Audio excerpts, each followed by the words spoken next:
Okay, hello there. There is some good news regarding NY1 today, and they actually do have some crime news. Well, not enough crime news, but enough where it kind of did matter. And the good news is they did have in their front page regarding an arrest in connection to the rape attack in Central Park a couple of days ago. So I'll give them credit on that. And they also discussed another story where a teacher in Brooklyn was accused of inappropriate conduct with a male student. So I'll get to that from the NY1 website because they only have not that much crime as usual. Why doesn't that surprise me? Okay, so let's get to the good news regarding the Central Park rape case. So this is very good news. I'm glad the police were very proactive in finding and apprehending a suspect as soon as possible. In fact, within 48 hours of the original attack. And thankfully, I got the update. I put 1010 wins on this morning because obviously it's much easier to hear 1010 wins on a weekend than deal with the TV stations over the weekend. So let's read this. Police arrested a man early Saturday morning in connection with the rape of 27-year-old woman in Central Park back on Thursday. Paulie Flores, age 25, faces a number of charges including rape, assault, strangulation, and robbery, according to the NYPD.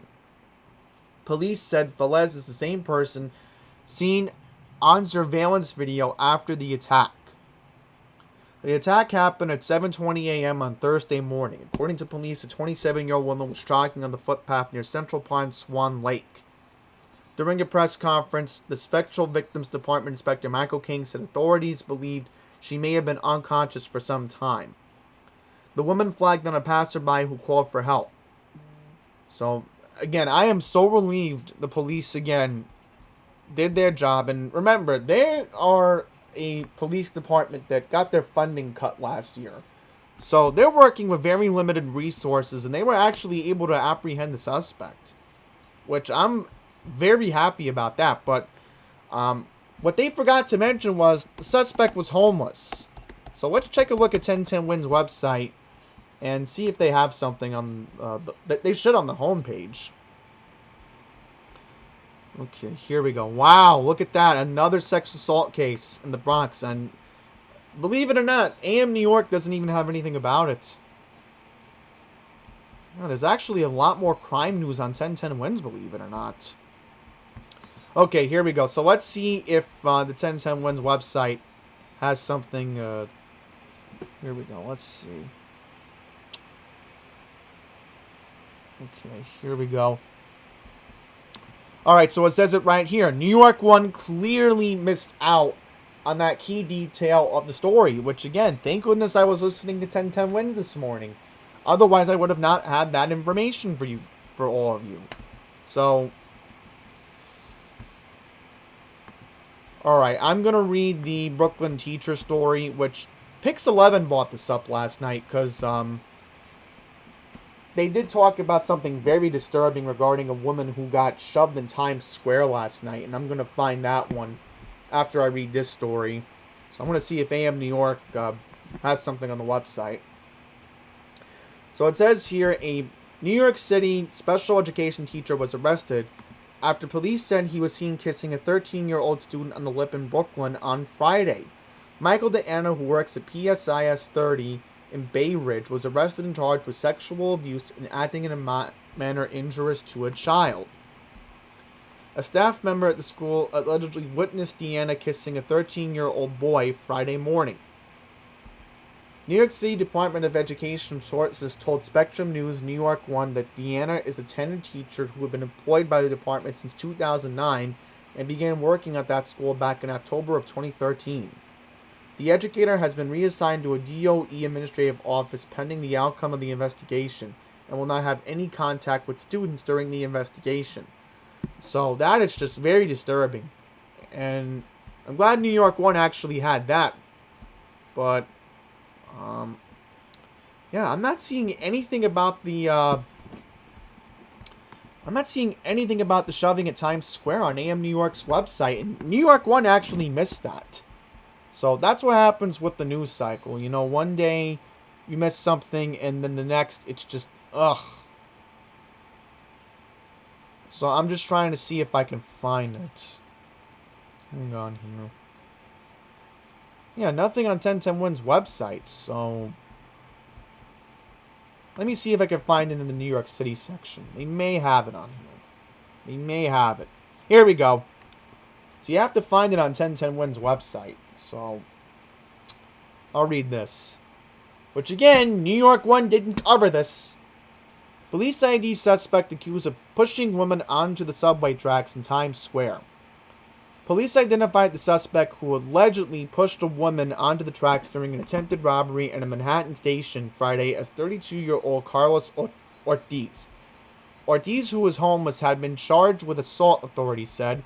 A subway operator and some helpful bystanders both helped bring the victim to safety after Ortiz allegedly tried to take a woman's bag and then pushed her onto the tracks. The incident happened just before 2 p.m. at the Times Square 42nd Street R train platform. Witnesses were able to get the woman back onto the platform, who was brought to a hospital after being left pretty banged up, according to acting MTA chairman and CEO Janel Lieber. MTA officials said the operator's quick thinking to stop his train also helped the victims escape without more serious injury. So that's very scary, happening right before that. Right before the rush hour. Look at that. Oh, look at that. Another incident the New York 1 ignored.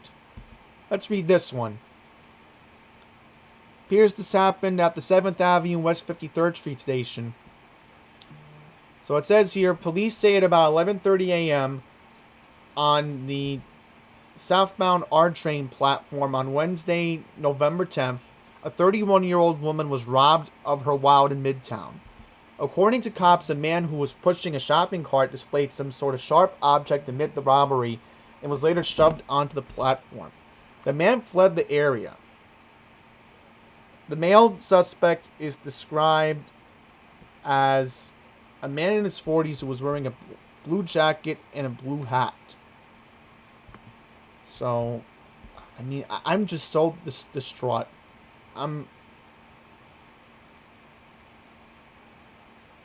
Yeah, this was a couple. Look at this. I didn't see this on New York 1. I mean, what's going on with my city? They're ruining my city. A man's leg was broken when he was shoved onto a subway tracks during an attempted robbery at a Brooklyn station, police said Monday as they searched for a suspect. So it says here that it happened back in October. Let's see. So I'm going to backtrack and look up the date, because I have it on my phone. So this happened on October 22nd.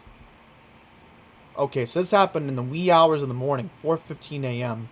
So the 52-year-old victim was on a platform at the Bushwick Avenue Aberdeen station last Friday when he was approached by another man who demanded his money. The victim resisted and a struggle ensued on the platform. During the scuffle, the would-be thief shoved the victim onto the tracks. The victim suffered a laceration to his head and a fractured leg. He was removed from the tracks by EMS and was transported to Brookdale University Hospital, where he was listed in stable condition. So obviously there's an ongoing investigation. So I swear, these thugs need to be on Rikers Island. But, you know, that's not how it works in New York. You want to be politically correct. So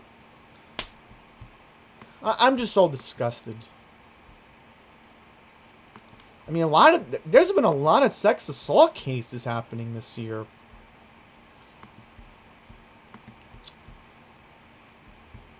Well, let me read this. I want to read this one first, because New York 1 should have covered this, but they didn't. Sex assault, okay, that's a little bit too repetitive, and I'll get to that one as soon as I read this. Trio of thieves steal $4,000 from a Bronx gas station.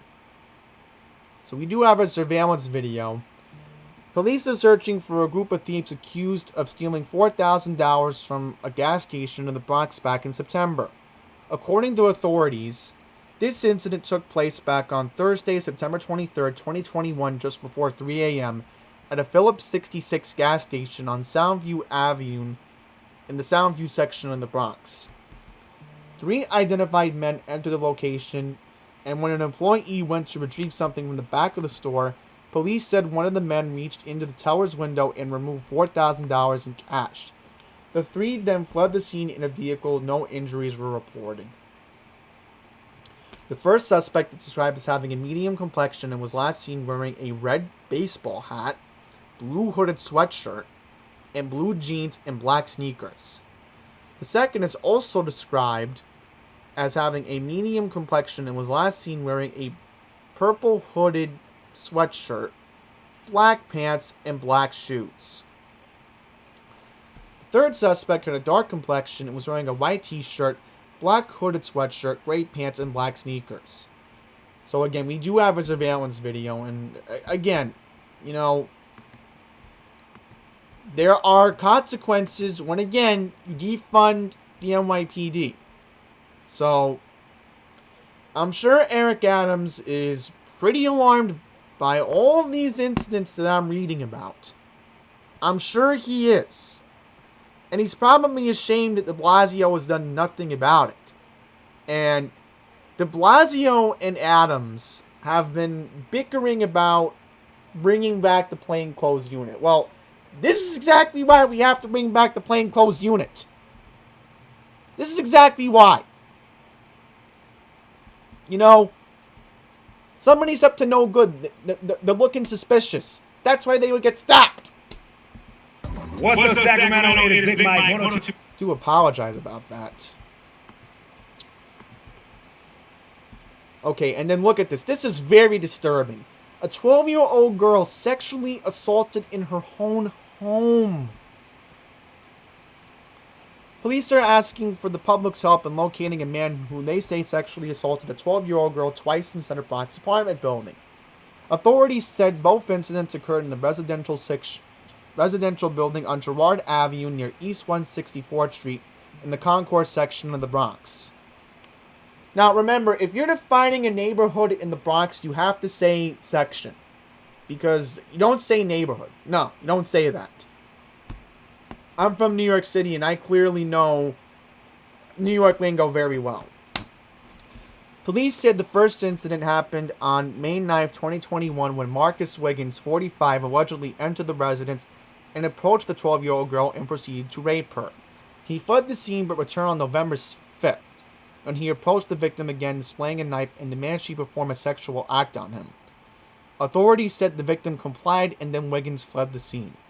EMS responded, and the victim was taken to an area hospital where she received treatment for laceration to her arm. It remains unclear if Wiggins knows the victim personally. He's described as having a dark complexion, weighing 225 pounds, with blue eyes, black short hair, and facial hair. He was last seen wearing a blue jacket, blue jeans, and brown work boots.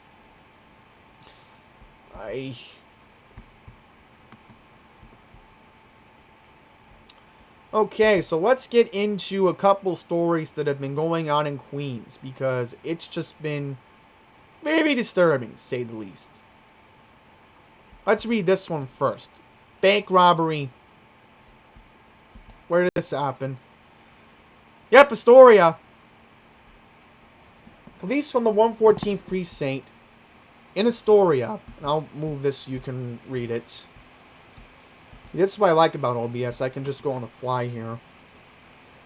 Alright, police from the 114th Precinct are looking for a man who pulled off a bank heist back on Monday afternoon, November 8th. The suspect entered the Capital One Bank at 30-17 Broadway just after 4 p.m. and allegedly passed a note demanding a teller money. The teller complied, and the men fled on foot in an unknown direction with exactly $2,963 worth of cash.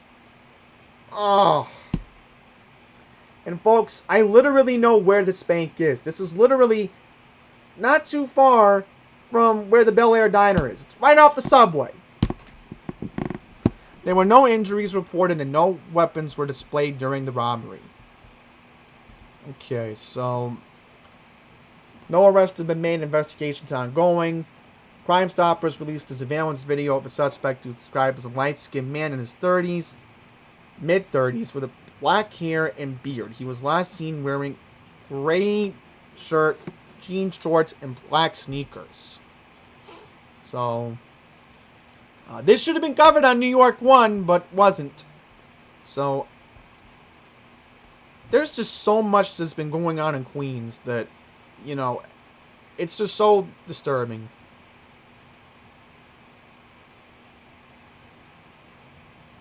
And then look at this. Felony assault on a cop. Again, this is why Curtis Sliwa did not win Astoria. Because if Sliwa went to Astoria, and that's the only flaw I'll give Curtis Sliwa for his campaign. He was barely in Astoria. He spent too much time in the northeast section of Queens. Sliwa should have been in Astoria like Giuliani did. So that's how Giuliani won. He spent time in Astoria, because back then Astoria had crime problems. This is the same thing that's been going, the same agony of repeat that happened 30 years ago in Astoria. So let's read this. So it says, a woman assaulted a cop with a shoe on Steinway Street. Okay, so this happened on November 7th. Okay.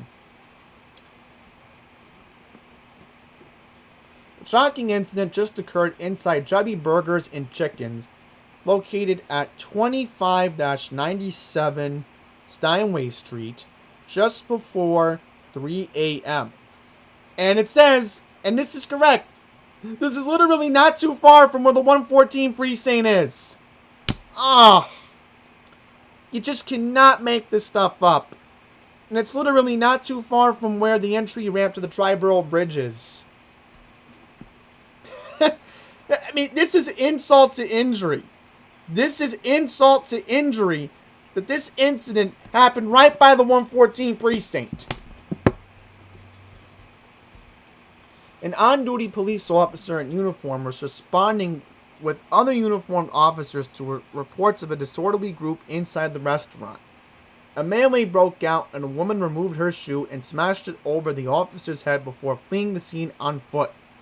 The officer had pain and bruising to his forehead and after the assault and was transported by EMS to Elmhurst Hospital, where he was listed in stable condition. The NYPD released surveillance video of the incident, which spot shadows the actual assault. Another image shows the suspect before the assault wearing a red-colored wig and dark-colored jacket over a short black dress. So,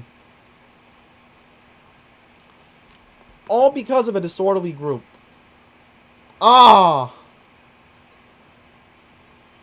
That's disturbing.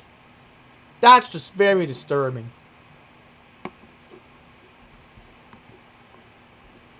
I'm telling you. Again, I'm sorry to be the bearer of bad news, but Sliwa should have spent more time in Astoria. That's what may have cost him the election. Sorry to say it. Sorry to say it. But you may criticize me for saying a statement like that. Well, I'm just giving you hardcore facts.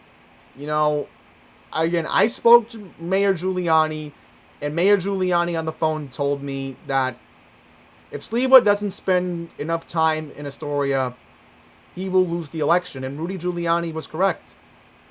You know, this is somebody who, again, kept our city safe for many years. And, you know, by Sliwa ignoring the advice of Mayor Giuliani, you know, now you're going to see a lot more of these incidents happening in Astoria. Unless, again, I'm calling on Eric Adams to visit Astoria. Because if any neighborhood in Queens needs help right now, it's clearly the Long Island City Astoria area, especially with all the problems that they have been facing this year. Yep, and this is the subway crime. I'll read one more. Actually, I'll read two more. There's one more I want to read from Corona. Okay, so this might have been the reason why I saw a lot of officers from Transit District 20 at Jackson Heights on Monday. Let's see. Police from the 110 precinct in Elmhurst and...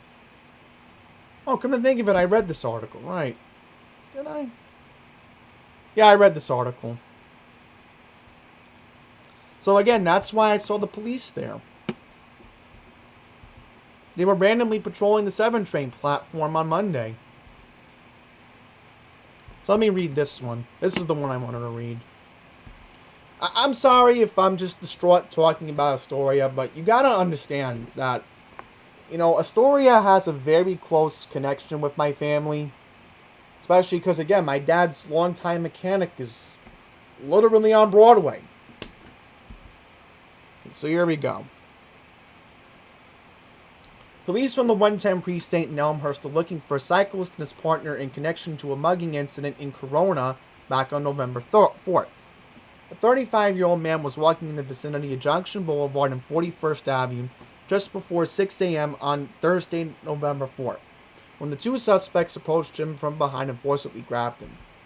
The muggers removed the victim's Samsung cell phone and his wallet, which contained one debit card and one other items. The assailants fled westbound on 41st Avenue. The victim wasn't injured, and police believed he was targeted after last leaving a check cashing business just before he was jumped by the suspects. Okay, so we have surveillance video. Crime Stoppers released surveillance images of the two suspects. The cyclist was wearing an orange hooded sweatshirt, gray sweatpants, and white sneakers, while the second man was last seen wearing a gray jacket, dark colored pants, and light colored sneakers. So, there you go. There you go. A lot of crime, as usual, going on. And, you know, New York 1, they claim that they care about everyone, but they just don't. And I hate to be making this video on a Saturday, but it has to be done. It has to be done to show that New York 1 is just like News 12 Long Island. You know, they have their own agenda. And it's time to just knock it off and stop it. So, as I said, you know I'm going to keep calling them out. I'm not going anywhere, New York 1. You hear me, Spectrum? I'm going to keep being vocal about your company. Alright? And I'm sure, again, Pine Power LI is going to keep the good fight in Long Island, criticizing Altice and News 12 over there. So, that's it. Thank you for watching.